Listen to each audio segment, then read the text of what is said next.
Bertahun-tahun, aliran sungai di sepanjang kawasan Lembang Bandung Barat tercemar limbah kotoran sapi. Warga sekitar merasa terganggu dan menduga bahwa paralon tersebut merupakan saluran pembuangan limbah peternakan sapi yang tanpa. Dalam beberapa tahun terakhir, kasus pencemaran lingkungan akibat limbah peternakan sapi semakin sering terjadi di berbagai daerah. Contohnya seperti di Bandung Selatan, Sidoarjo, Jakarta Selatan, dan beberapa wilayah lainnya. Banyak warga yang mengeluhkan sungai di sekitar mereka berubah warna, berbau menyengat, dan udara jadi tidak lagi bersih. Bahkan, beberapa sungai menjadi tempat pembuangan limbah yang akhirnya dapat merusak ekosistem di dalamnya. Masalah ini sebenarnya muncul karena limbah peternakan sapi, bukan hanya air kotor biasa. Limbah ini mengandung zat organik dan senyawa kimia yang cukup kompleks. Di dalamnya terdapat nilai BOD, Biological Oxygen Demand, dan COD, Chemical Oxygen Demand, yang tinggi.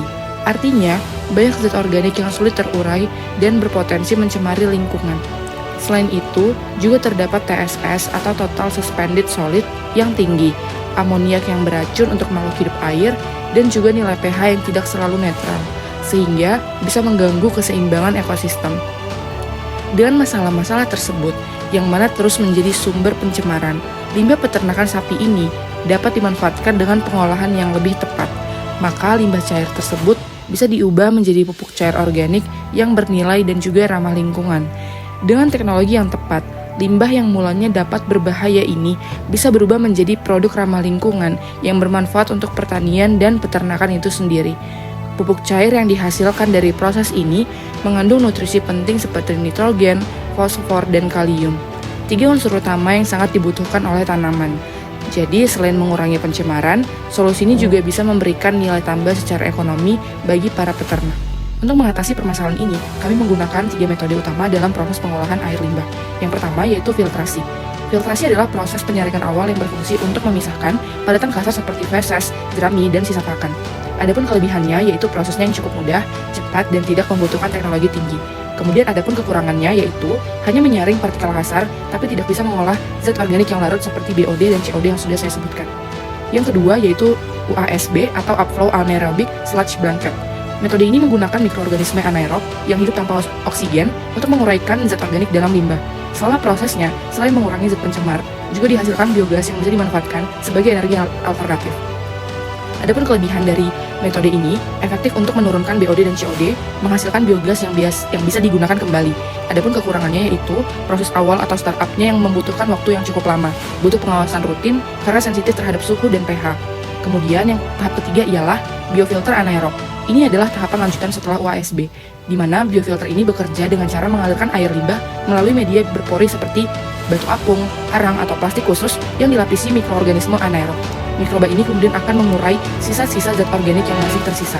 Adapun kelebihannya, efisien untuk menguraikan zat pencemar lanjutan, kemudian hemat energi karena tidak membutuhkan oksigen tambahan, dan ramah lingkungan, serta bisa bekerja secara terus-menerus. Adapun kekurangannya, di mana kinerjanya tergantung pada kondisi media dan mikroorganisme, kemudian media bisa tersumbat kalau tidak dibersihkan secara berkala, dan juga tidak secepat sistem aerob dalam mengurai amoniak.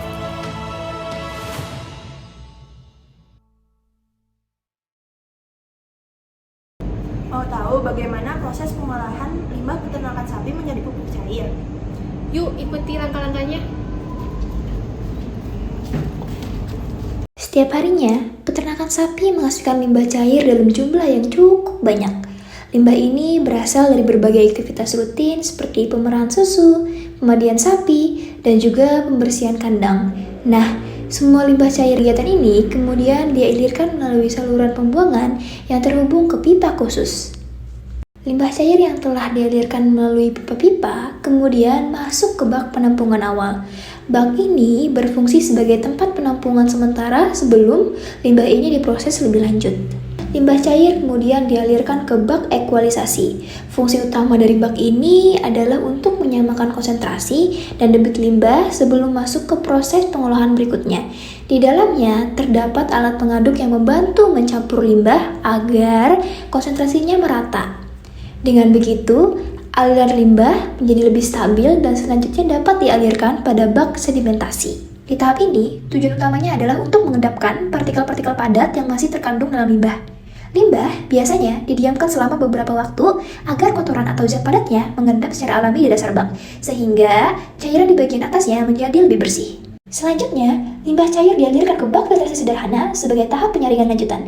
Di dalam bak ini, limbah melewati beberapa lapisan media penyaring, seperti serabut kelapa atau ijuk, pasir kasar, dan arang aktif. Lapisan-lapisan ini disusun dari yang paling kasar hingga yang paling halus, mulai dari penyaringan secara mekanis hingga proses penyerapan kimiawi. Tujuannya adalah untuk menyaring partikel-partikel halus, mengurangi bau, serta menghilangkan zat kimia tertentu dari limbah. Dengan urutan seperti ini, lapisan di bagian bawah tidak mudah tersumbat, dan air yang keluar dari proses ini sudah relatif jernih, tidak berbau, serta lebih stabil untuk diproses lebih lanjut secara biologis. Setelah melalui filtrasi, air masuk ke dalam bagian influen pada proses USB. Flow anaerobic sludge bucket atau biasa dikenal dengan USB merupakan salah satu teknologi pengolahan limbah cair berbasis proses anaerobik, artinya tanpa menggunakan oksigen. Sistem ini termasuk dalam tipe suspend growth, di mana mikroorganisme tumbuh tersuspensi dalam lumpur aktif. Air limbah ini dialirkan dari bagian bawah reaktor dan bergerak ke atas menggunakan pompa, melewati lapisan lumpur yang mengandung mikroorganisme anaerob aktif pada lapisan sludge bucket ataupun sludge bed. Disinilah terjadi pengurangan bahan organik yang terkandung dalam limbah.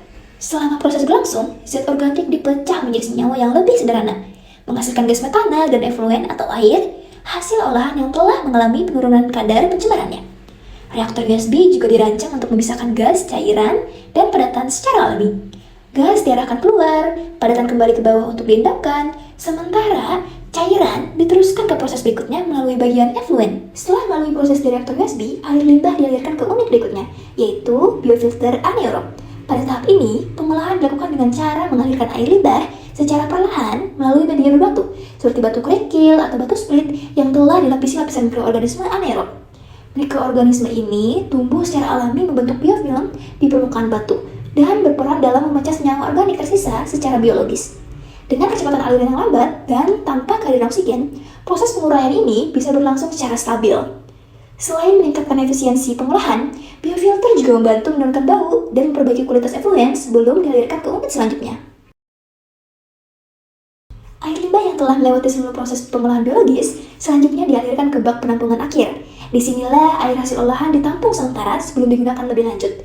Bak ini berfungsi sebagai tempat penampungan terakhir sebelum air dipompa atau disalurkan ke sistem vertigasi, yaitu proses penyaluran pupuk cair ke lahan pertanian secara langsung. Setelah ditampung, air limbah yang telah menjadi pupuk cair ini dialirkan ke lahan pertanian melalui proses vertigasi. Distribusi pupuk cair hasil pengolahan limbah tersebut dilakukan dengan menggunakan sistem sprinkler yang menyemprotkan pupuk cair secara merata ke seluruh permukaan lahan. Pada sistem vertigasi juga dapat dilengkapi dengan sensor kelembapan tanah atau sensor kadar air, yang dimana berfungsi untuk mendeteksi kapan waktu yang paling tepat untuk memberikan pupuk cair. Dengan begitu, pupuk diberikan sesuai kebutuhan tanaman, menghindari pemborosan, dan menjaga kualitas lingkungan.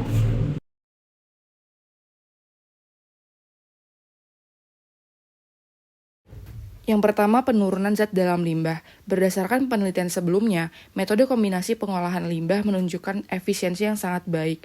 Pada penelitian Dewi 2016 yang menggunakan kombinasi UASB dan biofilter anaerob-aerob, terjadi penurunan yang cukup signifikan, di mana COD dari 4143,08 mg per liter menjadi 42,150 mg per liter. Kemudian BOD dari 1702,97 mg per liter menjadi 9,619 mg per liter. Kemudian TSS dari 1053,75 mg per liter menjadi 42,150 mg per liter. Sementara itu, pada penelitian Wardana et al.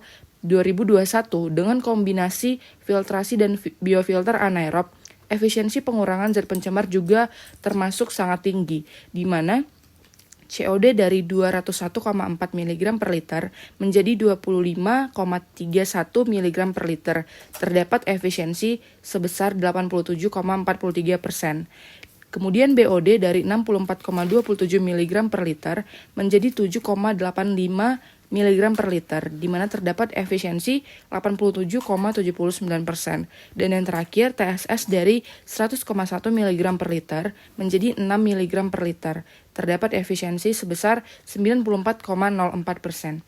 Kedua hasil penelitian tersebut menegaskan bahwa metode kombinasi pengolahan limbah berbasis berbasis filtrasi upflow anaerobic sludge blanket atau UASB dan anaerobic filter atau AF merupakan solusi yang efektif untuk menurunkan konsentrasi zat organik dalam limbah secara signifikan, sehingga sangat potensial diterapkan dalam pengelolaan limbah peternakan. Yang kedua, potensi penelitian lanjutan. Perlu diketahui bahwa hasil dari rancangan ini masih berupa maket atau prototipe berskala kecil dan belum diuji cobakan dalam skala industri maupun peternakan besar. Oleh karena itu, penelitian lanjutan kami ini sangat diperlukan untuk mengoptimalkan berbagai aspek agar proses pengolahan limbah menjadi lebih aplikatif di lapangan. Dengan adanya proses pengolahan limbah peternakan ini, kami berharap agar limbah peternakan tidak lagi menjadi sumber pencemaran lingkungan, tetapi justru dapat dimanfaatkan kembali sebagai pupuk cair yang berguna bagi sektor pertanian. Sekian dan terima kasih kami dari kelompok 2. Terima kasih. Sedikit. Bye. Selamat